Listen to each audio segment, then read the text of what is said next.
Bonjour à tous, c'est Pierre-Alexandre pour Technoid et bienvenue pour cette nouvelle vidéo. Aujourd'hui, on va parler de Syllable qui m'a envoyé, alors au lieu d'en envoyer un, ils m'en ont envoyé deux, donc ce qui fait que déjà, si vous voulez les gagner, n'hésitez pas à passer par le lien Twitter, donc ça va être un petit concours Twitter, pour le coup assez rapide en une semaine, et ce qui fait que vous aurez la possibilité de gagner les deux, donc il y aura deux gagnants, et vous avez une semaine à partir du moment où la vidéo est sortie, donc de toute façon je mets tout sur le tweet. Alors, donc les syllables, on est sur les syllables D900P en version 5.0, c'est un peu la grosse nouveauté, et le tout pour un prix de 30 €. Donc ça, c'est quand même assez sympa, c'est, je crois, les premiers, alors non, normalement c'est les deuxièmes écouteurs qui sortent en Bluetooth 5. Et on est sur, voilà, sur un prix de 35 €. Donc, ce qui fait que c'est quand même bien intéressant pour ceux qui sont équipés de 5.0. Et justement, déjà, avant de commencer le test, ce qu'il faut savoir, c'est que déjà, les premières versions de ça qui est sorti, c'est-à-dire qu'on est sur deux puces, en fait, sur un des écouteurs. Donc, vous avez un des écouteurs, en fait, qui va faire le lien entre l'écouteur et le téléphone, plus la puce qui va faire le lien entre le pont entre les deux écouteurs. Ce qui fait que quand on était sur du Bluetooth 4.0 ou 4.1, le son était très limité en termes de qualité, on sentait vraiment la compression, on sentait qu'on perdait en qualité. Ensuite, on a eu, j'ai eu les versions, les D9X, donc avec la partie magnétique, qui eux étaient en 4.2, donc la compression sentait moins. Là, ce qui est bien, c'est qu'on est sur du Bluetooth 5.0, donc on va très peu entendre la compression. Après, à 35 €, il faut voir la qualité sonore. Donc ça, c'est la bonne chose. Mais tout d'abord, avant de parler de ça, on va parler de ce qu'il y a dans la boîte. On va ouvrir celle qui est déjà vide. Donc, ce qui fait que vous avez des 900p, ils nous disent comment les utiliser, donc chose classique. Donc, je vous montrerai juste après comment les mettre, mais voilà un petit peu, donc pour faire très simple. Hop. Ensuite, vous avez ici, alors ils aiment bien mettre dans des boîtes qui sont très bien protégées. Vous avez le câble USB pour le recharger. Et vous avez quelques bouchons en fait que vous pouvez changer s'il y a besoin. Sauf que bon bah cette année ils ont fait et vous avez même une petite plaquette pour dire que ça passait le contrôle qualité. Donc ce qui fait que c'est assez simple dans une boîte la plus compacte possible. Syllable n'étant pas très adepte d'une belle boîte. Et il faut savoir qu'après ça c'est enroulé dans du film à bulles pour que ça prenne le moins de coups possible. Ensuite, les écouteurs, donc ce qui fait que vous avez l'entrée ici, donc DC 5 volts, tout simplement pour le recharger, made in China, et voilà. Donc vous avez une boîte. Alors au niveau des caractéristiques, donc ce qui fait qu'on a par écouteur une batterie de 45 mAh, la batterie interne est de 400 mAh. L'autonomie, c'est environ 2h30 jusqu'à 3 heures. Après, on a 180 heures en termes de veille. Donc, ce qui fait que bon, 2h30, 3 heures, c'est pas beaucoup. Et on peut recharger, donc, il est dit, en fait, on peut avoir en tout 12 heures d'autonomie. Donc, globalement, ça 10-12 heures. Donc, ce qui fait que c'est correct sans être dingue. Après, on est sur 35 €, donc c'est un prix assez agressif. Et ce qui fait que, donc, Bluetooth 5.0, donc très peu de compression pour le coup. On va voir un petit peu ce que ça donne avec un petit smartphone. Alors, déjà pour les connecter, ce qu'il faut savoir, donc, hop, ce qu'il faut savoir, c'est que vous appuyez juste sur les boutons. Normalement, quand on les retire de la boîte, ça s'allume directement. Donc ça, c'est une bonne chose. Et ce qui fait que, première chose qu'il va essayer de faire, c'est de faire le lien entre les deux appareils. C'est celui de droite qui fait le lien, donc de droite. Pour moi, ça va être ma droite, je sais pas par rapport à la vidéo. C'est celui de droite qui va permettre de faire le pont et le lien avec le téléphone. Donc là, je suis sur le LG G7 pour pouvoir faire le test. Donc, ce qui fait que lui, il est équipé du Bluetooth 5.0 et ce qui fait que c'est le côté un peu sympa. Alors, il faut savoir qu'à la base, Syllable n'est pas très très bon en termes de son et ils n'ont pas une grosse qualité sonore. Les premières écoutes que j'ai eues, j'étais assez surpris sur la qualité sonore. Et donc, ce qui fait que là, actuellement, c'est ce que j'ai aussi. Je vous avoue, je ne les ai pas énormément écoutés parce que j'ai une certaine oreille qui demande d'avoir une bonne qualité sonore. Mais clairement, Syllable a fait des efforts sur la qualité sonore et le Bluetooth 5.0 a dû aider. Alors, on reste sur une qualité de réception de 10 mètres, mais on a clairement beaucoup plus de détails. Alors, avant de rentrer précisément dans le son, il y a une chose qui est apparue avec Android 8. Bon là, vous voyez rien, c'est magique. Mais vous avez la possibilité de voir justement comment fonctionne l'appareil. Donc vous avez toutes les informations là. Actuellement, la version AVRCP Bluetooth, alors AVRCP c'est vraiment au niveau de la connexion, on a du 1.4 ou 1.6, il va les gérer. Au niveau du codec, pas de aptX géré, ça c'est le côté un peu dommage, mais la puce ne doit pas être Qualcomm, ce qui fait que c'est pas compatible et ce qui fait qu'on va être en mode SBC. Donc c'est le mode par défaut de tous les Bluetooth, donc si vous n'êêtes pas en aptX, donc aptX, il faut savoir que ça appartient à Qualcomm, donc si la puce ici, et en général, si la puce ici c'est une puce Qualcomm, et que votre smartphone est en Qualcomm, en général, ça va être du aptX. Sinon, ça va être du SBC par défaut, donc l'SBC, le fonctionnement est le plus simple et le plus logique. Plus vous éloignez, moins le débit va être bon, là où le aptX est très optimisé pour avoir toujours le débit maximum. Alors ensuite, ce qui fait qu'on est là-dessus, par contre, en termes de streaming, et c'est là où je me pose la question, on est toujours sur du 16 bits par extrait, et ce qui fait que je pense qu'on est toujours sur du 4.1 d'échange entre là et le smartphone.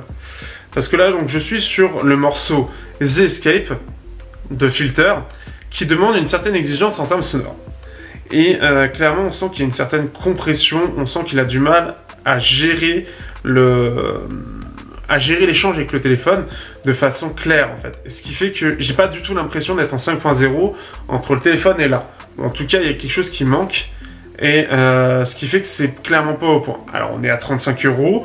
Donc ce qui fait que le rendu audio, globalement pour 35 €, il est plutôt bon, sachant qu'on est sur du true wireless. Pour les plus exigeants, ce ne sera pas suffisant, soyons clairs et nets.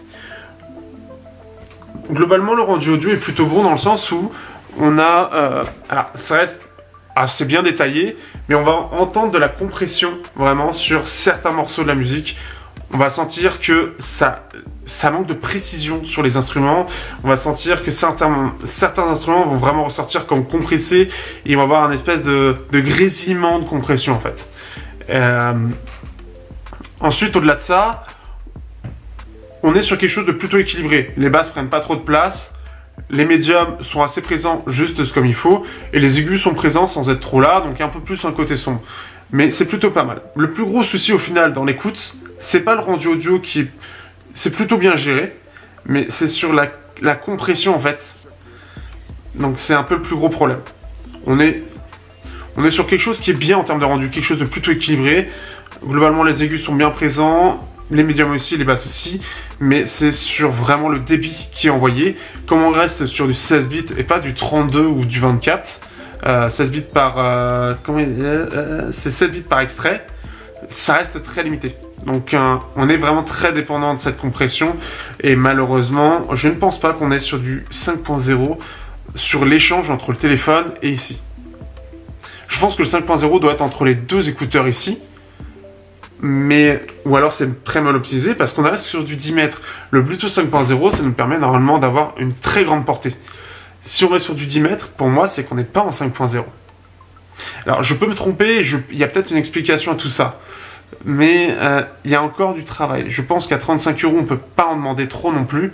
Néanmoins, on est sur quelque chose qui, pour les plus exigeants, la compression s'entend très largement. Pour ceux qui veulent juste quelque chose de pratique, quelque chose d'intéressant, ça va être assez bien de ce point de vue-là.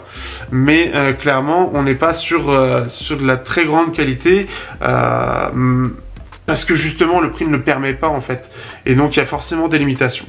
Dernière chose, je vais tester le micro, le truc que je ne teste jamais, mais pour essayer de vous avoir un petit rendu, je vais voir tout de suite. Au niveau de la partie micro, il reçoit très bien ce qu'on lui demande, le rendu audio est très bon par contre, donc ce qui fait que pour ceux qui font des appels, eh bien vous serez contents, vous aurez une bonne qualité audio, donc là ce sera bon là-dessus.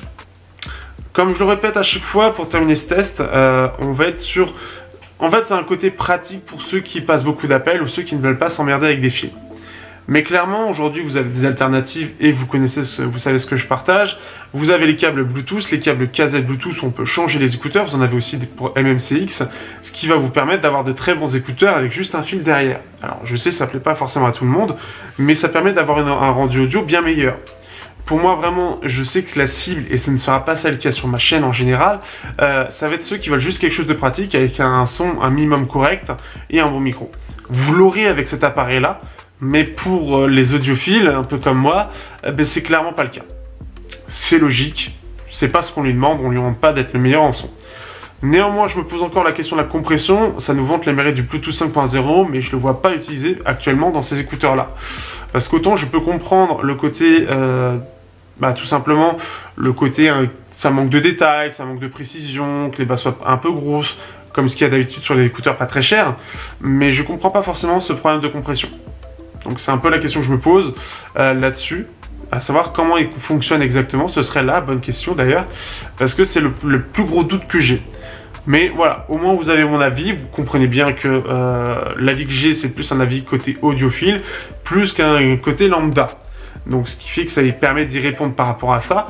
La qualité sonore, elle est présente, mais la compression dégrade beaucoup trop la qualité sonore derrière. Ça reste du true wireless, ça reste quelque chose qui va vous permettre d'être sans fil, mais avec forcément des désavantages. Sur ce, je vous dis à bientôt pour un prochain test sur Technogeek.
Check it.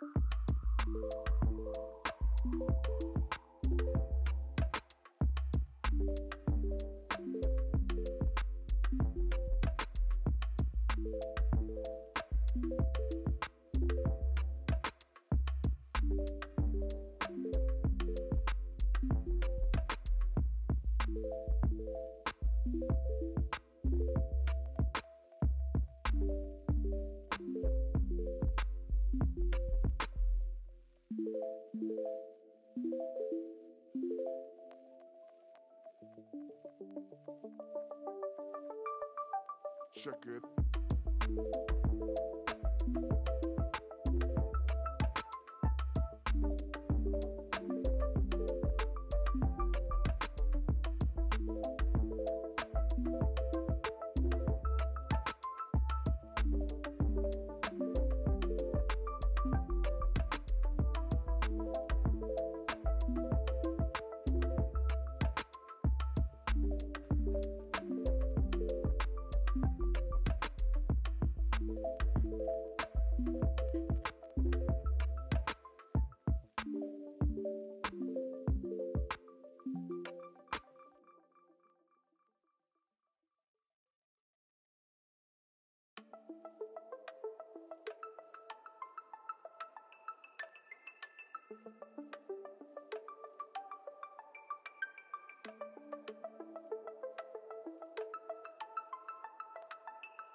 Check it.